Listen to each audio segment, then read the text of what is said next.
Hey Pixie Dusters, welcome back to my channel. If you're new here, hi, I'm Fio and I love all things Disney. Today is episode 4 in our Imagineer profile series, and we're going to be looking into the incredible Tony Baxter. I'm really excited for this episode because Tony Baxter sort of marks the beginning of the second generation of Imagineers, the people who didn't create the parks in the beginning, but instead they grew up around them and then later went on to change them. So Tony Baxter was born on February 1st of 1947, and he grew up in Orange County, California, which means that he was really truly growing up around and as Disneyland was. When he was 8 years old, Disneyland opened, and he had been watching the Disneyland TV show since it premiered in October of 1954, likely getting extremely excited about all of the fantastic things that he would see in Walt Disney's Magic Kingdom. I actually think that the Disneyland TV show is such an interesting part of Disney history, and I would love to make an episode dedicated directly to it. So if that's something that you would be interested in, please let me know in the comments below. So anyway, Tony Baxter grew up around Disneyland, wanting to constantly go to it, dreaming about it, and actually getting to be inside of it.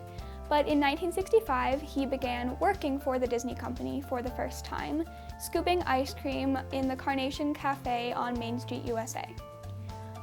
During his breaks, he would sort of try and poke around the backstage of Disneyland to see pretty much anything that he could.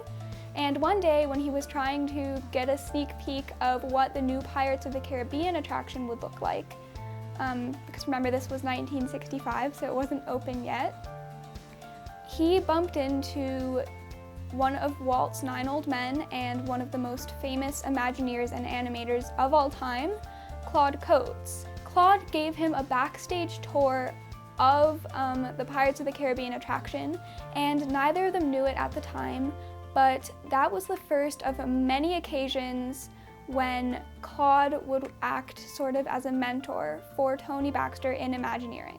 So Tony was working in Disneyland while also attending college, and based off of his choice in major, it's pretty obvious that he really wanted to be an Imagineer, as he first tried majoring in architecture and then almost went into urban planning.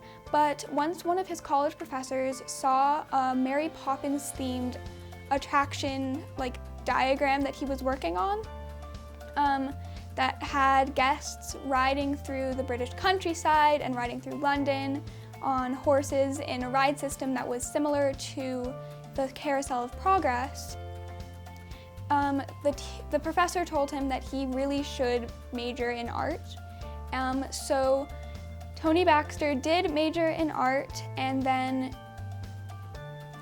while he was in college, he was also continuing to work on ideas for new Disney Parks attractions, and after showing some of his friends in Imagineering those ideas, he was hired in 1970 at the age of 23 to be a Walt Disney Imagineer. During his time in Imagineering, Tony Baxter did an incredibly large amount of work and influenced an insane amount of projects, so it would take way too long to go through everything that he worked on.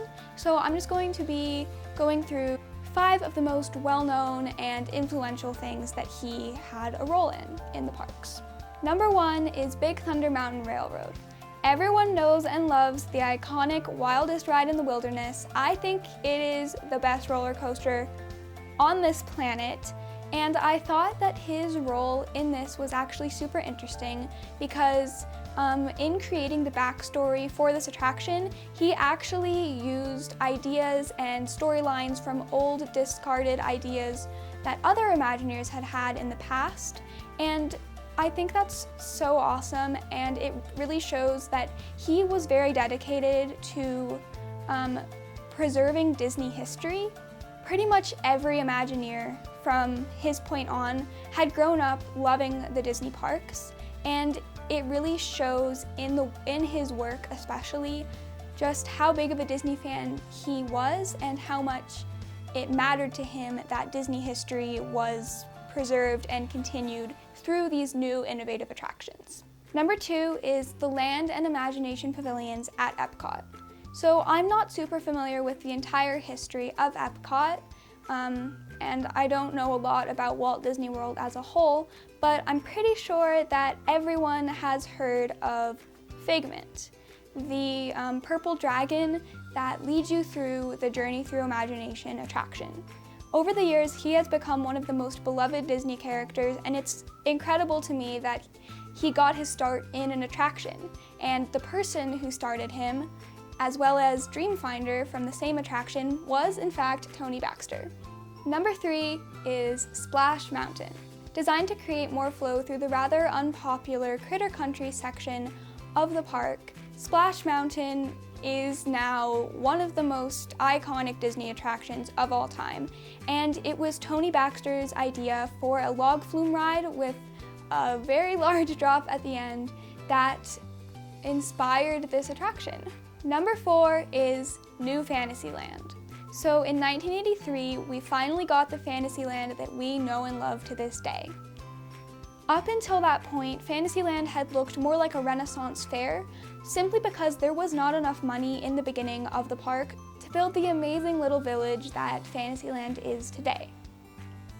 A lot of the exteriors of the attractions were changed, including Toad Hall and the absolutely beautiful facade of the Peter Pan's Flight attraction, and Tony and his team had a large impact on the beautiful outsides of these attractions, and it really makes Fantasyland just that much more magical. And number 5 is his role as executive producer / senior vice president for concept design, development, and creation for Disneyland Paris. Basically, he was in charge of all of the thinking and all of the what are we going to put in this exactly in Disneyland Paris, which has since been called the most beautiful Disney park. In 2013, after 43 incredible years working for Imagineering, Tony Baxter stepped down, but he still remains an advisor to the Imagineers to this day. Tony had an insanely large impact on Disney parks around the world, and because he impacted so many parks, he actually has a Main Street window honor on 3 separate Main Streets. One in Disneyland Anaheim, one in Walt Disney World in Orlando, Florida, and one in Disneyland Paris. Because this channel is more focused just on Disneyland in California, and because it's the only one that I can actually confirm as I've seen it, I'm just going to be reading what the window honor on Main Street USA in Disneyland Anaheim reads. So his window is located above the Magic Shop on Main Street, and it reads, "Main Street Marvels, Tony Baxter, inventor. Imagination is at the heart of our creations." Be sure to look out for that window the next time you're in Disneyland so that you can thank Tony Baxter for all of his contributions to the Disneyland story.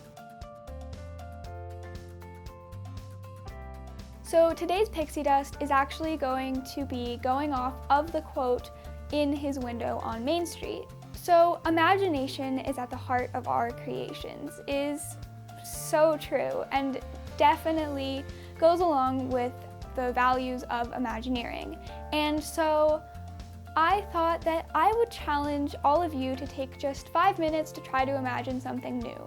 It could be an invention, it could be a new technology. You don't really have to know how you would make it at this point, but just imagine something that could be made, because that is always the first step in Imagineering. Really hope you enjoyed learning all about Tony Baxter. If you did, please give this video a big thumbs up and subscribe for more, and I will see you real soon.